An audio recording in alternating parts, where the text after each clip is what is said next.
C'est un mythe fascinant. L'histoire d'une civilisation engloutie.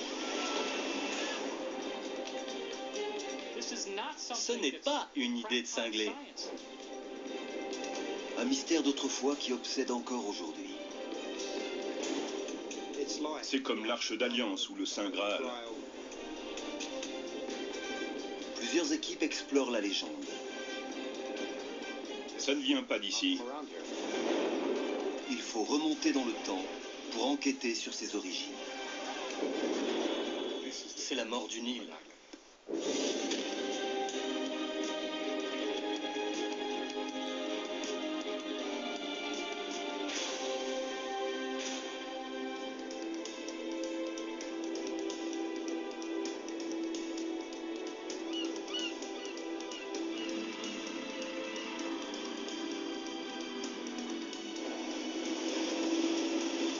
La quête de l'Atlantide commence à 80 km des côtes américaines.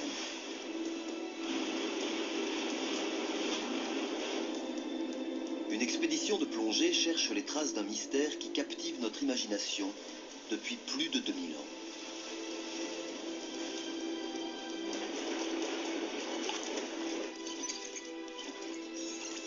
Dans les Bahamas, à 800 mètres au large des îles Bimini, une étrange structure repose au fond de l'Atlantique.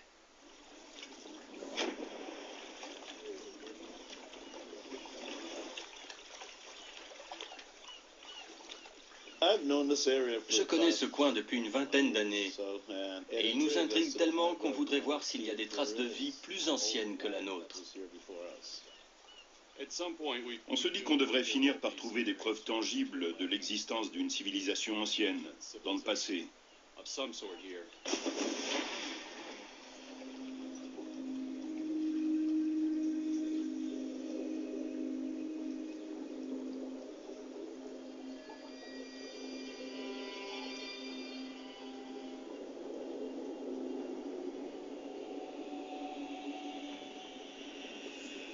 Voici la route de Bimini, ou mur de Bimini.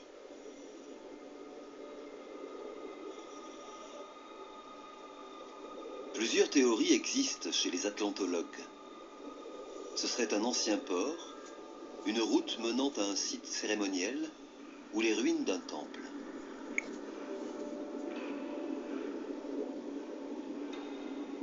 Ces blocs rectangulaires disposés en J forment un chemin de plus de 700 mètres de long.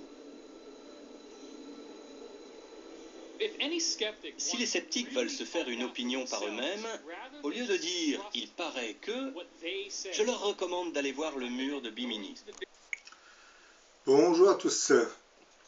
Dans beaucoup de mes vidéos, je parle souvent de ce continent légendaire qui aurait disparu sous les eaux de l'océan Atlantique il y a de cela 12 500 ans. L'Atlantide avait acquis un haut degré technologique, mais une mauvaise exploitation de cette énergie disloquera complètement le vaste continent.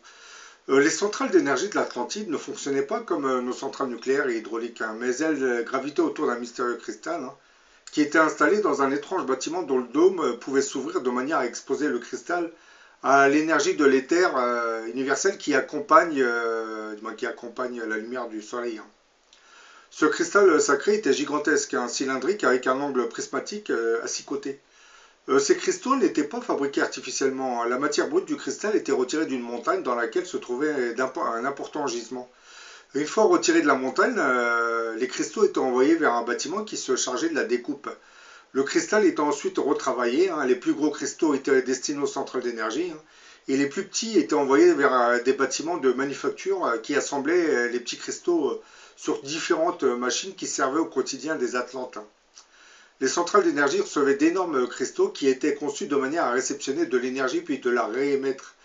Pour permettre au cristal de réceptionner l'énergie de l'extérieur, les techniciens Atlantes devaient activer un dispositif pour transformer le cristal en récepteur. Et une fois qu'il était pleinement chargé par l'énergie qui venait de l'extérieur, ces mêmes techniciens Atlantes arrêtaient le dispositif qui transformait le cristal en récepteur, puis en activaient un autre qui le transformait en émetteur d'énergie. Sur ce cristal se trouvait une pierre angulaire mobile utilisée pour concentrer les rayons entrants de l'énergie et les courants continus vers diverses parties de la ville atlante.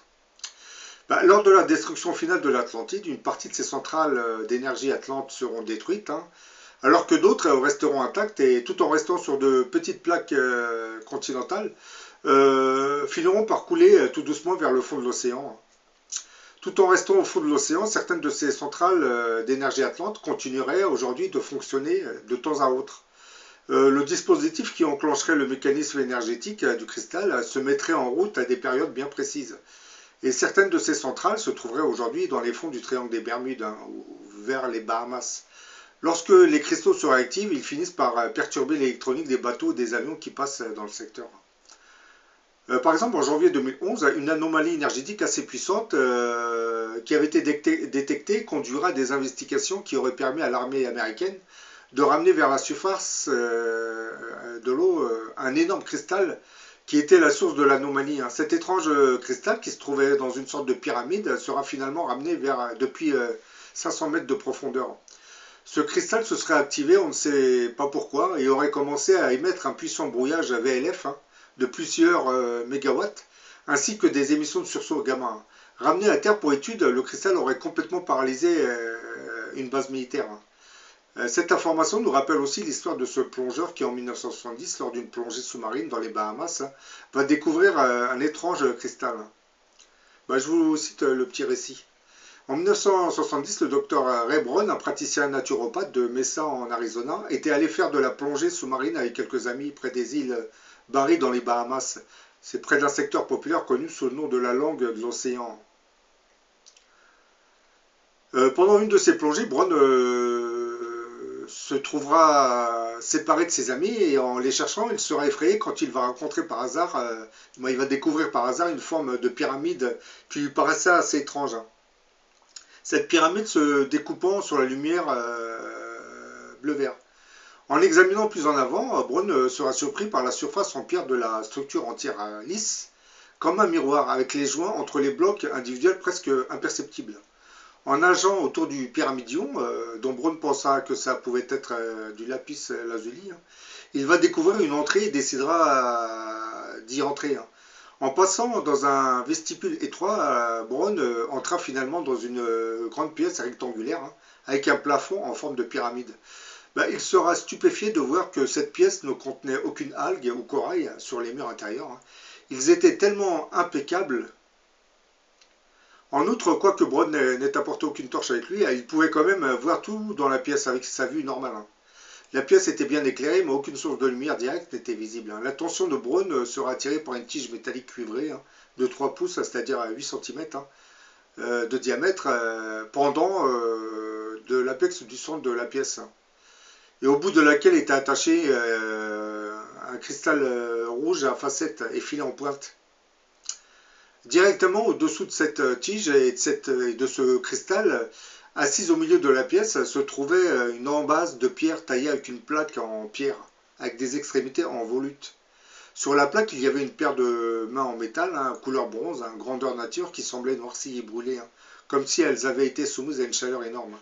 Blotti dans la main et placé à 4 pieds, c'est-à-dire 1,20 m, directement au-dessous de la pointe du cristal de la tige, du plafond, il y avait une sphère de cristal de 4 pouces, 10 cm de diamètre. Brown essaya de desserrer la tige du plafond et la pierre précieuse, rouge, mais aucune ne bougea. En retournant de la sphère de cristal, il trouva à sa stupéfaction qu'il la sépara facilement des mains en bronze. Avec la sphère de cristal dans sa main droite, il sortit ensuite de la pyramide. Comme il paratait, Brown sentit une présence invisible et entendra une voix lui dire de ne jamais revenir.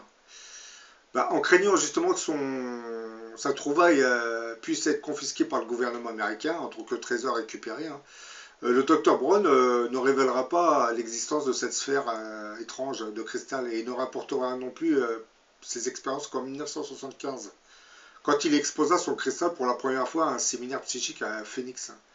Depuis ce temps, la sphère de cristal a fait seulement très peu d'apparitions publiques, mais à chaque occasion, les gens qui l'ont vu y ont éprouvé des phénomènes étranges directement associés. Profondément à l'intérieur de la forme de cristal, on se fixe sur 3 images pyramidales, l'une devant l'autre.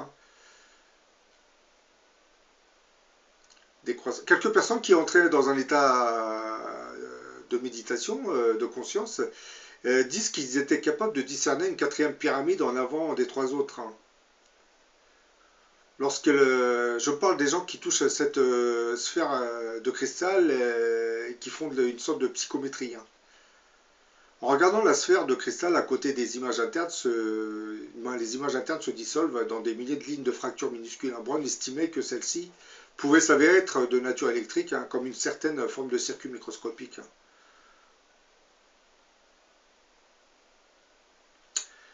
Par contre, d'autres personnes avaient été capables de voir dans cette sphère de cristal un grand œil humain les regarder fixement et sereinement. Hein. Et des photographies de cet œil auraient été même prises. Hein. Et la sphère de cristal du Dr Brown avait été la source d'une grande variété de présences paranormales et mystérieuses. Hein.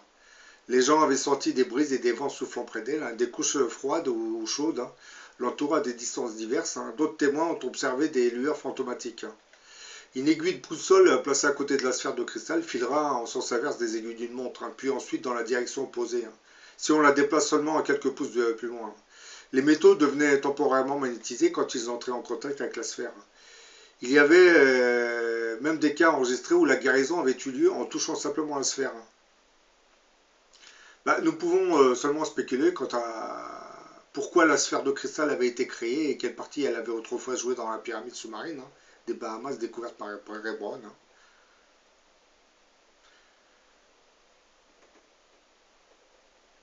Peut-être que la pyramide des Bahamas de Brown était autrefois une partie de ce qu'on appelle l'Atlantide. Il avait été suggéré que cette pyramide, submergée depuis plusieurs milliers d'années, attirait, accumulait et même produisait autrefois une certaine forme de force cosmique. La tige suspendue pouvait conduire des forces accumulées dans le pyramidion. Le cristal rouge à facettes, à son extrémité, pouvait avoir été utilisé pour concentrer et projeter les énergies de la sphère de cristal au-dessous d'elle. Les mains brûlées et noircies, montrant la preuve d'un transfert d'énergie, ont probablement amplifié la sortie de ces énergies. Tandis que la sphère de cristal avait agi comme le tuner ou le diffuseur des énergies.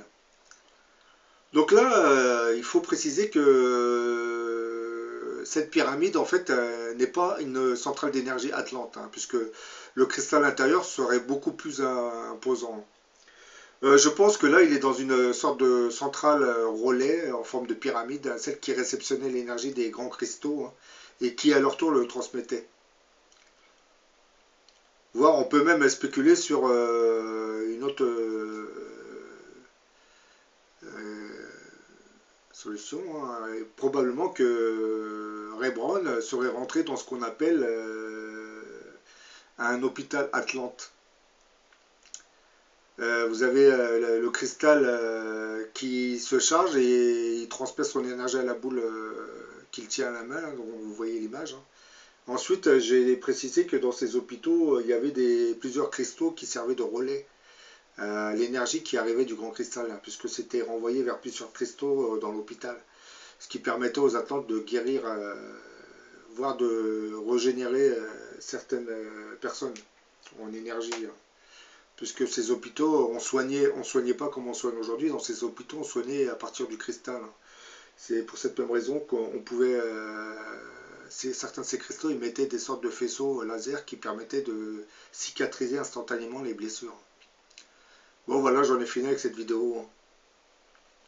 Maintenant, vous savez que les Américains possèdent entre leurs mains ce fameux cristal de l'Atlantide. Mais bon, comme vous voyez, il y a une censure incroyable. Mais bon, cette censure, je pense que elle ne dépend pas vraiment des gouvernements qui cachent cette vérité. Et je pense que ça vient de plus haut. J'évoque souvent ce mystérieux personnage qu'on appelle le grand monarque. J'ai la nette impression qu'on censure à cause de l'antéchrist. Parce que lui, lorsqu'il va arriver, lui, il va tout présenter au monde. Hein. Bon, la censure ne va plus exister parce qu'il va diffuser l'information en brut, hein, lui. Et les Américains vont juste pas se soumettre, hein, admettre qu'ils ont réellement dont ils parlent. Parce que les Américains seront bien conscients que ce grand monarque sera en contact avec nos visiteurs extraterrestres. Et que probablement des appareils seront déjà débarqués en France, donc les Américains sauront que voilà, ça ne sert à rien de nier ce que lui va pouvoir prouver à toute la planète. Bon, à la prochaine pour notre vidéo.